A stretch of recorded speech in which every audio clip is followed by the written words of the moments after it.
4 ঘণ্টাৰ বাবে দিনতে হৈ পৰিব অন্ধকাৰ 29 মাৰ্চত বছৰটোৰ প্ৰথমটো সূৰ্যগ্ৰহণ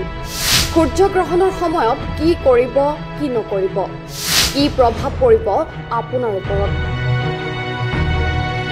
অহা 29 মাৰ্চ শনিবাৰে মহাজাগতিক পৰিঘটনাৰ সাক্ষী হ'ব বিশ্ব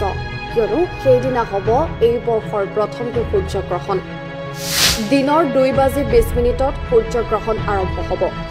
সন্ধিয়া 6:16 শেষ হ'ব সূৰ্যগ্ৰহণ ক'ত দেখা যাব এই সূৰ্যগ্ৰহণ আমেৰিকাৰ মহাকাশ সংস্থা নাছাৰ তথ্য অনুসৰি বছৰৰ প্ৰথমটো সূৰ্যগ্ৰহণ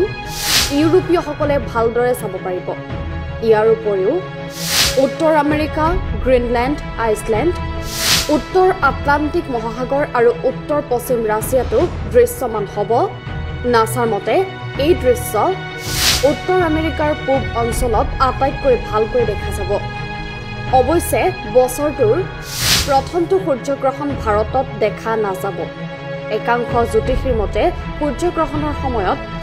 গৰ্ভৱতী মহিলা বাহিৰলৈ আহিব নালাগে গ্ৰহণৰ সময়ত শুব বা পূজা পাঠ কৰিব নালাগে গ্ৰহণৰ সময়ছোৱাত ৰন্ধা বা খোৱাও নিষিদ্ধ সূৰ্যগ্ৰহণ শেষ হ'লে বিশুদ্ধ পানীৰে গা ধুব লাগে গ্ৰহণৰ আগৰ খাদ্য পৰিৱেশনৰ পৰা বিৰত থাকিব লাগে একাংশ জ্যোতিষীৰ মতে মেঘ কৰ্কট মীন ৰাশিৰ ওপৰত বেয়া প্ৰভাৱ পৰিব পাৰে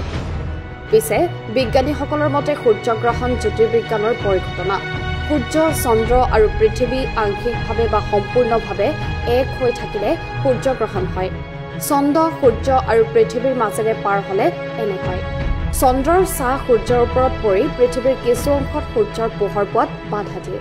ইয়ে সূৰ্যগ্ৰহণ চন্দ্ৰৰ ছাঁ পৰাৰ ফলত সূৰ্যক পৃথিৱীৰ পৰা দেখিবলৈ আন্ধাৰ যেন লাগে উল্লেখযোগ্য যে চলিত বছৰত মুঠ 2টা সূৰ্যগ্ৰহণ হ'ব দ্বিতীয়টো সূৰ্যগ্ৰহণ 21 ছেপ্টেম্বৰত হ'ব দ্বিতীয়টো সূৰ্যগ্ৰহণ বিশেষকৈ অষ্ট্ৰেলিয়া এণ্টাৰ্কটিকা আৰু প্ৰশান্ত মহাসাগৰকে ধৰি দক্ষিণ গোলাৰ্ধত দেখা যাব Bureau Report, The Custodian Plus.